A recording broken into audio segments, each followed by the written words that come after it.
All right, fellow meme stockholders, XMAX Trading here. Just want to go over the latest DD that came out today, June the 7th. Pretty interesting given Gary Gensler's recent announcement that payment for order flow could end this week. I know that's temporary, or I don't know if he's going to try to, create some committee to talk about it, whatever. But pretty interesting news event that came out out of nowhere because all of us were critical of Gary Gensler. So, but he was also honest about the fact on CNBC that when retail puts in an order, it does not compete with sell orders. You think buy and sells are competing with each other, and that's not true. It's going to the wholesalers and being bought by organizations like Citadel to basically be able to bet against retail trades. So every time you buy something, it loses money. So if you haven't subscribed to the channel already, subscribe, hit the like button, leave a comment, and let's get started. So this is a pretty interesting article by Axios from December 2nd, 2021. A new case against payment for order flow. The bucking bronco. SEC Chair Gary Gensler back in December was looking at the controversial practice of payment for order flow, or PFOF, determined whether it should be banned. Fresh data from retail brokerage Public, shared first with Axios, adds weight to the case that it should be stopped. Why it matters. Payment for order flows as a formerly obscure market structure backorder got a bad reputation during the meme stock craziness earlier this year, causing a lot of pointed questions to be asked by the SEC by members of Congress. Now regulators are considering whether it makes sense, should be outlawed, because does it represent a conflict of interest for brokers. At risk is the $4 billion per year in payment for order flows from high frequency traders to brokerages, as well as $14 billion more in payments for high frequency trades and profits for high frequency trades per Larry Tabb, Bloomberg's head of market structure research. What's not at risk is Robinhood's business model, where most of the brokerage apps' profits come from options and crypto rather than stock trading. That may not be true. There's an article talking about that. I'll present that later. Big picture, brokerages are obligated to deliver best execution for clients. When Public moved away from the POF model in February and started trading directly on exchanges, it was unclear whether we would manage to significantly improve the price for customers receive. The verdict is in. We found we can deliver better pricing. Interesting. Public's preferred measure of execution quality is something called EFQ, based on a measure scale of 0 to 100. Lower is better. At 100, all trades get filled at the quoted bid-offer spread, which is also known as MBBO. At 0, all trades get filled at the midpoint between the bid and offer. Public's EFQ is now 33, which compares to about 45 Robinhood per SEC filings. Public estimates that for EFQ, when it's used for POF, it's between 40 and 60. Yeah. Over the years, Sykes says EFQ for Public should come down very close to 0 as more investors in exchange and alternative trading systems compete. We need competition, right? To compete to trade directly with Public's clients at the market midpoint. Retail investors are coveted as stock trading counterparties since they are unlikely to have better information than institutions on the other side of the trade. Well, see, retail was actually voted as being better stock pickers by Bank of America recently. There is no shortage of investors who love to be able to trade with retail at the midpoint of MBBO. Two exchanges, NYC and IEX, have opened retail windows designed exactly that kind of trading. And Sykes sees that part of his business growing fast.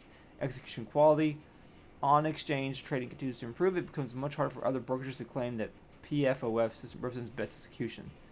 This is like a corrupt system. It's a backhanded channel. It's like looking at your cards while you're playing the game of poker or Texas Hold'em. For individual investors, the amount of money saved on execution costs is generally going to be tiny, maybe a few pennies per share. Public also retains all the interest income it gets from lending stocks out to short sellers. Plus, it asks investors for tips, which can easily exceed the money gained in the form of better execution. It asks investors for tips, which can easily exceed the money they gain in the form of better execution. Bottom line, if PFO gets banned, zero commission brokers aren't going to go away. So that was the argument in CNBC. Oh, zero commission brokers are going to go away. They're not. But brokers' incentives to encourage as much trading as possible might be reduced. So, pretty interesting. So Robinhood, July the 6th, 2020, last year, 75% of Robinhood's 2020 revenue is from POF and transaction rebates. So, on the other article, I kind of disagree. SEC Robinhood revealed that 75% of its entire 2020 revenue is derived from PFOF and transaction rebates. In addition, PFOF transaction rebates account for 81% of the company's total revenue. Clearly, Robinhood's revenue is tremendously concentrated around market makers. Is this concentration impact the way Robinhood does business? How much does Robinhood make from PFOF? 2020 data reveals that Robinhood garnered a net profit of $7.45 million of net revenue of $959 million in 2020. More of Robinhood's Q1 revenue suggests a fashionable stock trading app has resumed its surge. I don't know what that means. 75% of Robinhood's $959 million revenue was derived from PFOF and transaction rebates. Following some calculations, we discovered that Robinhood earned a whopping $719 million from payment for order flow and transactions rebates. In addition, the company also revealed that in a report, 58% of total revenue in Q1 2021 came from 4 market makers, which accounts for $195 million. However, what is more surprising is that 43% of all Q1 revenue 2021 came from Citadel Securities. Bum bum bum. Considering Robinhood's revenue is fixated around market makers, or Citadel Securities to be more specific, which is the same majority owner of Citadel LCC, the hedge fund, the subject of conflict of interest is more applicable than ever. PFOF is distorted is the competition of brokerage firms receives from market makers in exchange for routing trades. Day by day, equity option trading are becoming increasingly complex. Therefore, small brokers don't have the capacity to handle thousands of orders themselves, and instead leverage PFOF to save costs and receive compensation. However, a brokerage firm can use PFOF to route orders of market makers that not only disregard the best interests of investors, but aim to exploit them. In other words, a broker might earn increased compensation for funneling trades to market makers that are not in the best interest of investors. Conflict of interest. PFOF was banned in 2012 in the UK. Likewise, Canada. On the other hand, until recently, SEC was content with requiring brokerage firms to disclose the policies. But the GameStop saga exposed Wall Street's giant transgressions, and the House Committee on Financial Services started to consider a ban. Decentralization, fixed PFOF, DeFi, decentralized finance. So yeah, pretty interesting stuff.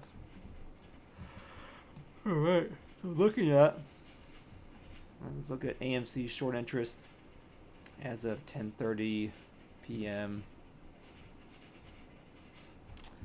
Yeah, 550,000, about half a million in shares short, available for shorting, but 12.12% interest for June 8th, because it's about 10 p.m. still here, June 7th. So that's pretty interesting. That's pretty exciting there.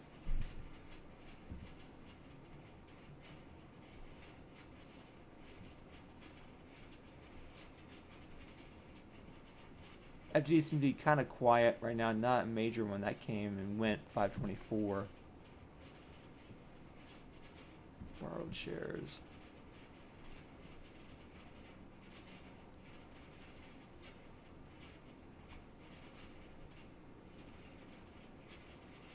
The fee is, God, look at that. It's starting to climb. They recalculated the fee rate somehow like a year ago. Because before it was like at 100%, whatever. I know this maybe because of share dilution as well. This fee is...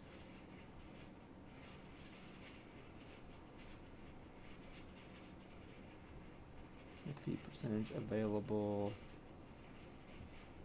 April the 28th of 2022.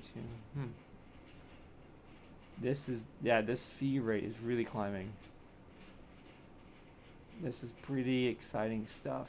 This hasn't happened in a long time. Fee of 12.5% June 7th. I know, guys, this is pretty exciting stuff. Short volume. Volume sold short. Spiked in April.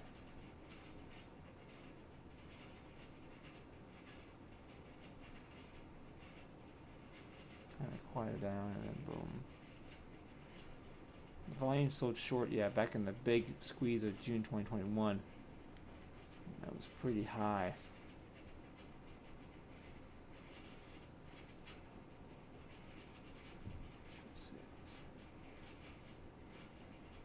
Closing price.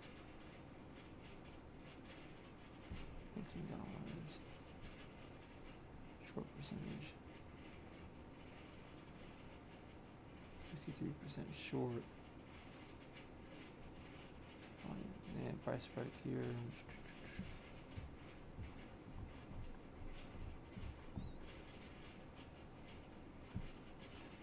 Well, I think it's pretty exciting.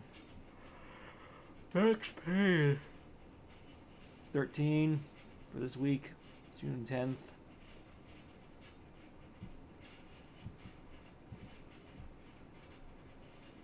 $18 next week, max pain. Max pain.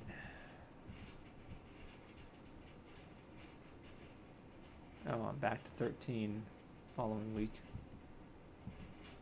13, July 1st. Seconds. 16. Alright guys, I'm going to give you some latest update on the DD. You know, subscribe to the channel. We're fighting the cause. I'll see you in the next video. Bye.